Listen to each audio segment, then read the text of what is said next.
నమస్తే మిత్రులారా, నేను జర్నలిస్ట్ రమేష్ని. ప్రధానంగా ఈరోజు తెలుసుకోవాల్సింది ఒకటి, రేవంత్ రెడ్డి గారి ప్రజల మీద ఖర్చు పెట్టడానికి ఖజానాలో ఒక్క రూపాయి కూడా ఉండదట. ఆయన అంటుంది మనవనుడేది. కానీ ఇక ప్రధానంగా ముచ్చట ఏంటంటే, ప్రజల నుంచి బాగా వ్యతిరేకత వస్తుంది. ఎక్కడ పోయి చర్చించండి రేవంత్ రెడ్డి, ఢిల్లీకి పోయి చర్చించిండట. ఒడియంకమ్మ మన ఇంత కోసపడి యూట్యూబ్ ఛానల్ ద్వారానే అధికారంలోకి వస్తే మళ్ళీ ఈరోజు కూడా మన యూట్యూబ్ నుంచే వ్యతిరేకత వస్తుంది అనుకుంటా రేవంత్ రెడ్డి గారు ఢిల్లీలో పోయి చర్చ చేసుకుంటా అగడాలు బగడాలు పడుకుంటా ఉరికొచ్చి మరి యూట్యూబ్ వాళ్ళ మీద యాక్షన్ తీసుకోవాలన్నట్టుగా ఒక కమిటీ నిర్మించారు. ఒక్కసారిగా ముచ్చటిని మనం తెలుసుకోవాలి.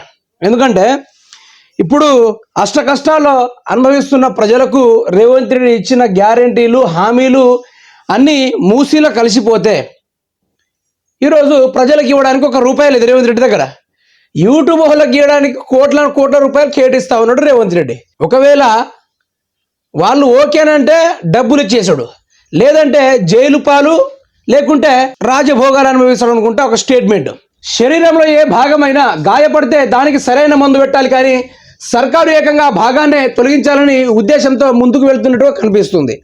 రాష్ట్రంలో ప్రజా సమస్యలను బయటకు తెస్తున్న వారిపై సర్కారు యుద్ధం ప్రకటించినట్టుగా గుసగుసలు వినిపిస్తున్నాయి. అయితే సర్కారుకు అనుకూలంగా వార్తలు రాయాలి, లేకుంటే కేసులతో జైలుకు వెళ్ళాలి. ఈ రెండు అంశాలే ఎజెండాగా రేవంత్ రెడ్డి ముందుకు వెళ్తున్నారన్న ప్రచారం జోరుగా జరుగుతుంది. ఇటీవలే అసెంబ్లీలో యూట్యూబర్లకు వార్నింగ్ ఇచ్చిన రేవంత్ రెడ్డి ఇప్పుడు దానిని అమలు చేసే పనిలో ఉన్నారని సమాచారం. ఇక చూడొచ్చు మీరు ఇక్కడ. ఆగమేఘాల మీద ఢిల్లీ నుంచి వచ్చి అనుచరులతో సీఎం రేవంత్ సమావేశం.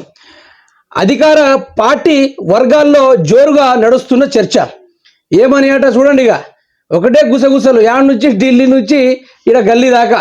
యూట్యూబ్ ఛానళ్లపై సర్కారు యుద్ధం, అయితే రాజీ లేకుంటే కేసులు. వ్యతిరేకత కట్టడికి సర్కారు కొత్త ఎత్తుగడ.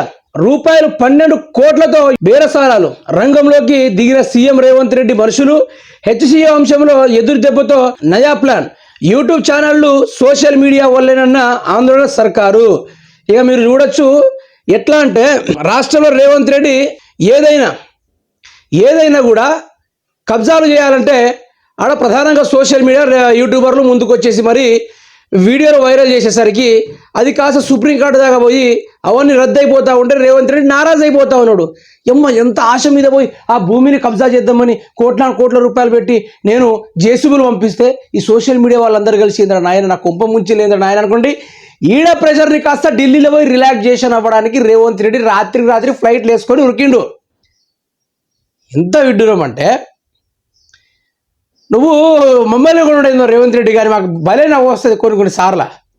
యూట్యూబర్ను కొనడు కాదు రేవంత్ రెడ్డి. నేను నెక్స్ట్ వీడియోలో కూడా రేవంత్ రెడ్డి ఎవరిని కొన్నాడు, ఎవరెవరు ఇన్ఫ్లుయెన్సర్ అయ్యారు, రాష్ట్రాన్ని కారాకూరి చేయడానికి ఆంధ్రలో మన దాంట్లో ఇన్ఫ్లుయెన్స్గా తయారవుతా ఉన్నారు. ఈరోజు తెలంగాణ రాష్ట్రం కోసం ఆషామాషిగా తిరగట్లే. వీడియోలు కానీ పేపర్లు రాసే రాతలు కానీ ఏదో టైం పాస్కో దేనికో చేయట్లేదు రేవంత్ రెడ్డి. నీ యొక్క పతనం, నీ యొక్క కుర్చీ గూలించేదాకా మేము మా ప్రయత్నం చేస్తూనే ఉంటాం. నీ డబ్బులకు ఎవడు లొంగబోతాడు, నీ డబ్బులకు ఎవడు లొంగుతాడు. నువ్వు 12 కోట్లు పెడితే ఏంది, 12,000 కోట్లు పెడితే ఏంది, 12,100,000 కోట్లు పెడితే ఏంది, 12,00 లక్షల కోట్లు పెడితే ఏంది రేవంత్ రెడ్డి? ఎవరికి లాభం? ఇక్కడ పైసల కోసం పనిచేసేట్లు లెక్క ఊపడుతున్నావా? ఇక నువ్వు ఇచ్చుడు మేము తీసుకున్నాడు ముచ్చట కాదాడా. ఇక క్లారిటీగా ప్రజలకు తెలియాలి. రేవంత్ రెడ్డి గారి బాగోతాలు అట్టంగా బట్ట బయట పడతావంటే భయపడి వణుకుతూ గజగజలాడుతూ ఢిల్లీకి పారిపోయిండు. ఢిల్లీకి పారిపోయి యూట్యూబర్ని కొనండి, వాళ్ళను బ్రతికించేటట్టు లేరు తెలంగాణ రాష్ట్రంలో. ఏమన్నా చేయండి, ఎన్ని వేల కోట్లైనా పెట్టండి, కానీ యూట్యూబర్ని కొనండి. ముందు కొంటే పర్లేదు, మన అనుసంధానంలోనే వీడియోలు తీయాలి. నేను ఎప్పుడు చెడ్డ వేసుకుంటున్నా, ఎప్పుడు పాయింట్ వేసుకుంటున్నా, ఎప్పుడు ఆ బెల్ట్ వేసుకుంటున్నానో దాని గురించి మాత్రమే కవర్ చేయాలి. రేవంత్ రెడ్డి గురించి నిత్యం భజన చేస్తూ ఉండాలి. అసుంటోళ్ళని ఏర్పాటు చేయండి అనుకుంటా. ఇది ఒక వర్గం. రెండోది ఏంది, ఒకవేళ నేను రాను, మాకు మీ ఆఫర్ వద్దు అనుకుని ఎవరైతే నిరాకరిస్తారో అసుంటోళ్ళకి జైలు శిక్ష, కేసులు, అదేవిధంగా 3rd డిగ్రీలు. అంటే నీకు ప్రజలకి ఇవ్వడానికి డబ్బులు లేవు. ఇప్పుడు 465 మంది రైతులలో చనిపోతే పరామర్శించడానికి నీ దగ్గర టైం లేదు, వాళ్ళ మీద నష్టపరిహారం ఇవ్వడానికి కూడా నీ దగ్గర డబ్బులు లేదు, రైతు బంధుకు కూడా డబ్బులు లేదు. రుణమాఫీ కూడా డబ్బులు లేదు, మహిళలకు 25,000 గది కూడా డబ్బులు లేదు, విద్యార్థులకు స్కూటీలు లేదు, నిరుద్యోగ వృత్తి కింద 4,000 లేదు, విద్యార్థులకు ఉద్యోగాలు లేదు. ఏం చూసుకున్నా కూడా మనం ఎవరు నమ్ముతలేడు బయట. ఈ ముఖాన్ని చూసి చెప్పించి కొట్టేటట్టు ఉన్నారు కానీ ఎవడు అప్పిస్తలేరు. మనం బయటికి పోతే ఎక్కడ అప్పు కూడా పుట్టట్లేదు మనకి. కాబట్టి తెలంగాణ రాష్ట్ర ప్రజలు కేసీఆర్ చేసిన అప్పుని కట్టుకుంటున్నారని అర్థం చేసుకోవాలని రేవంత్ రెడ్డి గారు స్టేట్మెంట్ ఇచ్చారు. కానీ ఇక్కడ చూసుకుంటే జస్ట్ యూట్యూబర్లను కొనడానికి రేవంత్ రెడ్డి 12 కోట్లు కేటాయించిండంటే మిత్రులారా ఒక్కసారి అర్థం చేసుకోండి. నిజం ఎక్కడ ఆగదు కదా. మనం తీసే ప్రతి వీడియో రేవంత్ రెడ్డికి ఒక బల్లెం లెక్క పోయి గుచ్చుకుంటుంది. అందుకనే యూట్యూబర్లని మనం అంటున్నారు. ఇకనైనా ప్రజలు మేలుకోండి. కేసీఆర్ ఎక్కడ అప్పు చేయలేదు. రేవంత్ రెడ్డి చీకటి కోణాలకి ఇట్లా నడుపుతా ఉన్నాడు. రాష్ట్రంలో జరుగుతున్న భూదందాలు రేవంత్ రెడ్డి అడ్డంగా భూ కబ్జాలు చేస్తూ ఉన్నాడు. 10 మందిలో బాధ్యతగా ఇది నా రాష్ట్రం అంటే నేను ఇప్పుడు సీఎం కదా, ఈ రాష్ట్రం మీద నాకు అంత హక్కు ఉంది కదా. ఉపేంద్ర గారు చెప్తే చూడండి సినిమాల్లో, రాత్రి రాష్ట్రాన్ని సేల్ చేసేస్తాను కదా. మనోడు పట్టపగలే రాష్ట్రాన్ని సేల్ చేస్తూ ఉన్నాడు. ప్రధానంగా అదానితోటి చేతులు కలిపిన తర్వాత కేటీఆర్ గారు కొట్లాడుతోటి అదాని కూడా వెనక జరిగింది. లగచెర్ల భూమి విషయంలో 2,000కు పైగా ఎకరాలు కబ్జాకు పడితే అక్కడ కూడా కేటీఆర్ కానీ మన ఛానల్ కానీ న్యూస్ లైన్ శంకర్ ఛానల్ అన్న కానీ ప్రధానంగా కొట్లాడితే అక్కడి నుంచి కూడా రేవంత్ రెడ్డి మూడుసుకొని ఉరుకొచ్చాడు.